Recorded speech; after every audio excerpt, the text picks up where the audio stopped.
नमस्कार मित्रों, आपका स्वागत है हमारे चैनल धर्मलोक में।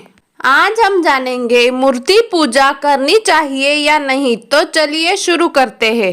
ओम यो भूतच्च भव्यच्च सर्वयष्टाधितिष्ठति स्वरयस्य च केवल तस्मै ज्येष्ठाय ब्राह्मणे नमः। अर्थवेद भावार्थ। जो भूत भविष्य और सबसे व्यापक है, जो दिव्य लोक का भी अधिष्ठाता है, उस परमेश्वर को प्रणाम है। वही हम सबके लिए प्रार्थनीय और वही हम सबके लिए पूजनीय है। वेद काल में न तो मंदिर थे और न ही मूर्ति, क्योंकि इसका इतिहास में कोई साक्ष्य नहीं मिलता। इंद्र और वरुण आदि देवताओं की चर्चा जरूर होती है, लेकिन उनकी मूर्तियां थी इसकी भी कोई साक्ष्य नहीं मिलते हैं। भगवान कृष्ण के काल में लोग इंद्र नामक देवता से जरूर डरते थे। कृष्ण ने ही उस देवता के डर को लोगों के मन से निकाला था। इसके अलावा हड़प्पा काल में देवताओं की मूर्ति का साक्ष्य मिला है, लेकिन निश्चित ही यह आर्य और अनार्य का मामला रहा होगा।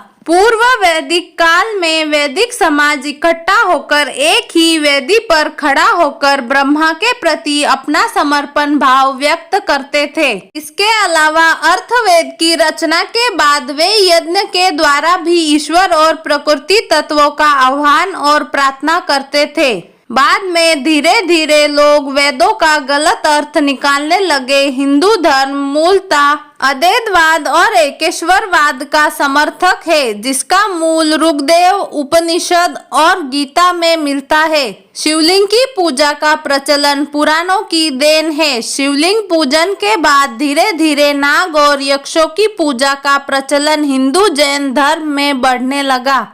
बौद्ध काल में बुद्ध और महावीर की मूर्तियों का अपार जन समर्थन मिलने के कारण विष्णु, राम और कृष्ण की मूर्तियां बनाई जाने लगी। न तस्य प्रतिमा अस्ति यस्य नाम महायश हिरण्यगर्भस् इतेश मामा हिंसी दितेशा यस्मान जात इतेश। यजुर्वेद 32वां अध्याय अर्थात जिस परमात्मा की हिरण्यगर्भ, मामा और यस्मान जात आदि मंत्रों से महिमा की गई है, उस परमात्मा का कोई प्रतिमान नहीं। अग्नि वही है, आदित्य वही है, वायु, चंद्र और शुक्र वही है, जल प्रजापति और सर्वत्र भी वही है। वह प्रत्यक्ष नहीं देखा जा सकता है, उसकी कोई प्रतिमा नहीं है, उसका नाम ही अत्यंत महान है। वह सब दिशाओं को व्याप्त कर स्थित है। यजुर्वेद अमृत है, वह केनोपनिषद में कहा गया है। हम जिसकी भी मूर्त या मृत रूप की पूजा, आरती, प्रार्थना या ध्यान कर रहे हैं, वह ईश्वर नहीं है, ईश्वर का स्वरूप भी नहीं है। जो भी हम देख रहे हैं, जैसे मनुष्य, पशु, पक्षी, वृक्ष, नदी, पहाड़, आकाश आदि,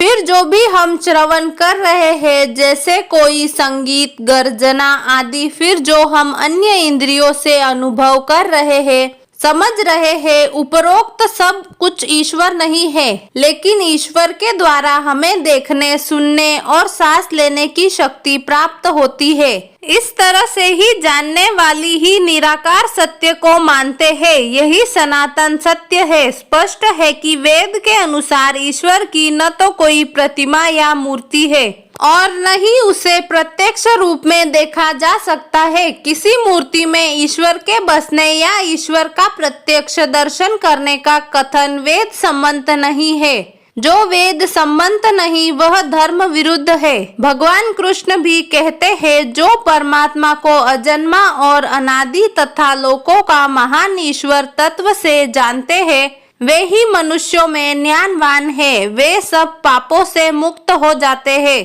परमात्मा अनादि और अजन्मा है, परंतु मनुष्य, इतर जीव जंतु तथा जड़ जगत क्या है? वे सबके सब न अजन्मा है न अनादि। परमात्मा बुद्धि, तत्व ज्ञान, विवेक, क्षमा, सत्य, दम, सुख, दुख, उत्पत्ति और अभाव, भय और अभय, अहिंसा, समता, संतोष, तप, दान, कीर्ति, अपकीर्ति, ऐसे ही प्राणियों की नाना प्रकार की भावनाएं परमात्मा से ही होती है।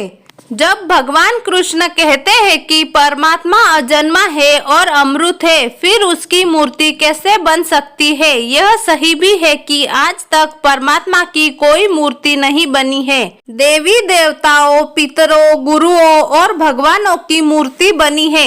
ओ माय गॉड पिक्चर में एक संवाद है कि लोगों को उनका धर्म छीनना तो वो तुम्हें अपना धर्म बना लेंगे। आज तक दुनिया में यही होता आया है।